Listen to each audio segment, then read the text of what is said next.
What's going on, guys? So we've been out here this morning running some traps. We use the Duke dog proof traps. Pretty sure everybody's familiar with those if you're watching this. But we caught a couple more raccoons this morning, so we put them out. But I want to talk a little bit about trapping and kind of why we do it. Because I'm gonna be honest with you, there's nothing about it I enjoy. I don't find it's not sporting at all, in my opinion.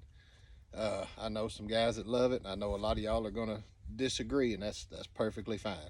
I think you got the right to go do whatever. Go for it if you like it. But I do it purely out of necessity. I love my turkeys, and coon hunting down here used to be a big thing.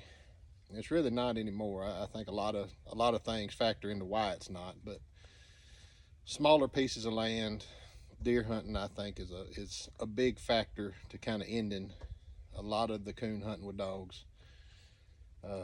People don't have as much property anymore. It's harder to get permission. A lot of land's leased out to deer clubs, and they don't want dogs running. But all that being said, if you trust your state biologist, maybe you do, maybe you don't. But one of the biggest threats to wild turkey are nest predators, and fox, coyote, raccoons. So I love my turkeys, so I do my part to try to just hammer down on these things and keep them thinned out, hoping that we'll have more turkey recruitment in the spring. But in this lull when deer season's over and you're kind of waiting to get into turkey season, fishing season, it's a good time to get it going. And another reason on my behalf is we grow a big garden every year and grow a lot of sweet corn. And these things they will destroy a patch of corn. And it doesn't take, once they find it, and I mean it is, they know when it is right. It's like they can read your mind, because you'll go to bed thinking, man, it'll be ready in the morning. I'm gonna get up and we're gonna pick it. And you'll go out there in the morning and it will look like a bear has been rolling around in it. It is flattened out, all your ears are chewed up. So that's kind of what got me started in it. And like I said, it's not something I particularly enjoy. I do it strictly out of necessity. But I'm not gonna get into a video or anything on the how-tos. Like I said, I'm not a trapper. It's not my thing.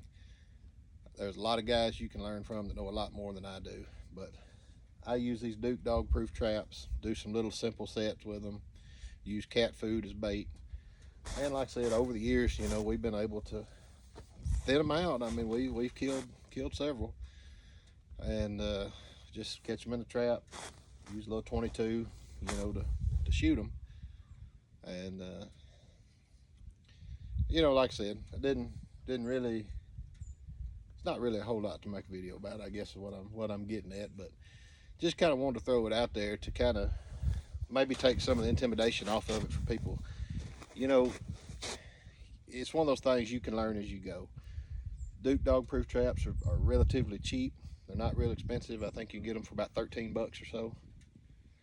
Buy you a few of them, go to Walmart, get you a $5 bag of cat food, and go out there and try to trap some. See what you think about it, whatever. But if you're worried about your turkeys, or if you got predator problems around your house, if you try to have a garden, or chickens, that's another thing.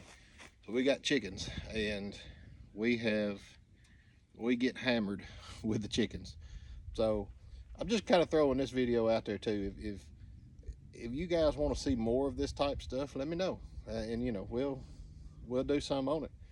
But for now, I just wanted to kind of, while the season to do it is here and it's a good time, just wanted to kind of put the word out there, see if it catch some folks and get more people involved in it. But like I said, if there's something more you want to see, or a little more detail or whatever, y'all just comment, let me know.